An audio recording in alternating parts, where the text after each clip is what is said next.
Welcome back to the channel. Today I'll be briefly explaining the pros and cons of each class and which factions suit each class the best in Dragon Age the Veilguard, detailing the different races, character classes, specializations and finally the different factions. It's important to not rush these decisions as you're unable to revert the race, character class or faction once you've created your character. Note that you can change your character class specialization in game. This occurs after reaching level 20 and you can change this during the game so you can figure out which specialization matches with your playstyle the best. There are 4 races or lineages: elf, Qunari, human and finally dwarf. You can also cycle through the presets to find the best fit for you and then change their appearance accordingly. There are 3 classes to choose from and each class has 3 specializations within them. So we have the warrior class, the mage class and finally the rogue, and each having their 2 weapon types and unique abilities. Note that due to dwarves not being able to wield magic, they're unable to be mages. All other races can be any of the other character classes. Starting with the warrior class, we have a sword and shield or a 2-handed weapon, with rage being their main resource. Their specializations being champion, reaper and slayer. The pros of them: they're a good old-fashioned hack and slash and certainly the easiest class to use. They have great survivability and they're also really good for beginners for that reason. The cons being that they have lower damage than the other 2 classes, and I've played plenty of warrior classes in the past which sometimes become fairly repetitive, but this is a great class nonetheless.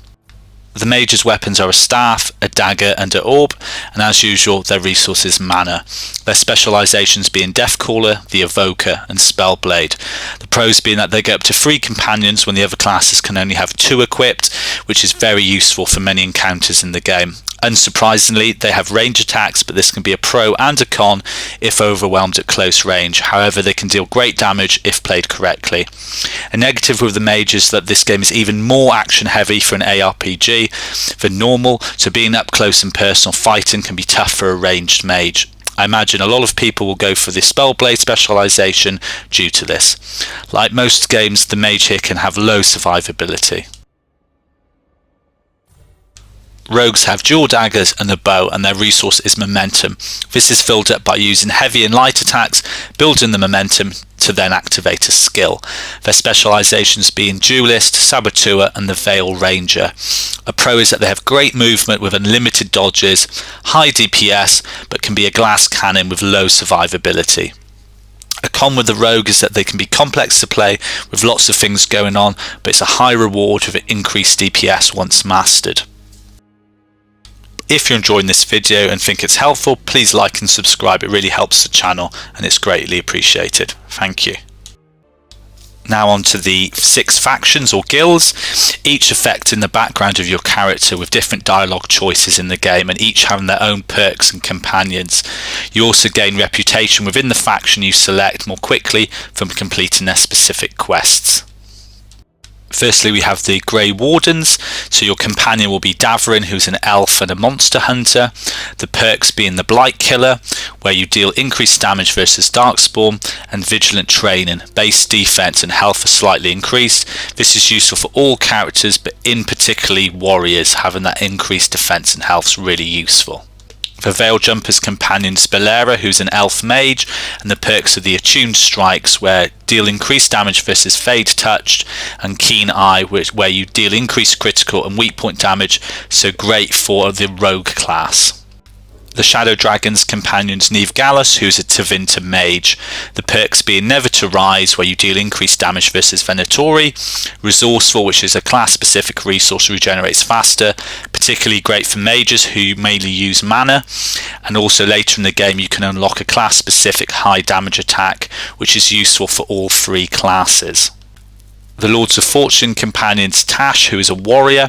The perks being healthy competition, deal increased damage versus mercenaries, relentless, where you perform takedowns on enemies with less effort. This can be very powerful, taking down enemies while they're being stunned. The Morn Watcher's companion's Emmerich Volkarin, who's a necromancer, and the perks being Return to the Grave, where you deal increased damage versus the undead and demons, and Acute Afflictions, where you apply an extra affliction stack, which is really useful for mages. And finally, the Antivian Crows, where their companion's Lucanus Della Morte, who is an expert assassin.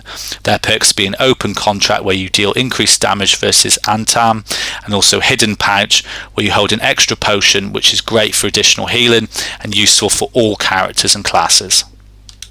Overall, from the 6 factions and their starting perks, I feel the Antivian Crows or the Shadow Dragons to be the most beneficial factions for either of the 3 classes, particularly the Antivian Crows, where you have that extra potion, which is just amazing for all classes, and then again with the Shadow Dragons, where you have that resource regenerating faster, which again is useful for all classes. However, the Grey Wardens are also a solid choice, particularly if you're a warrior. So which character class and faction have you chosen? Comment down below. Hopefully this has been helpful. Like and subscribe for more.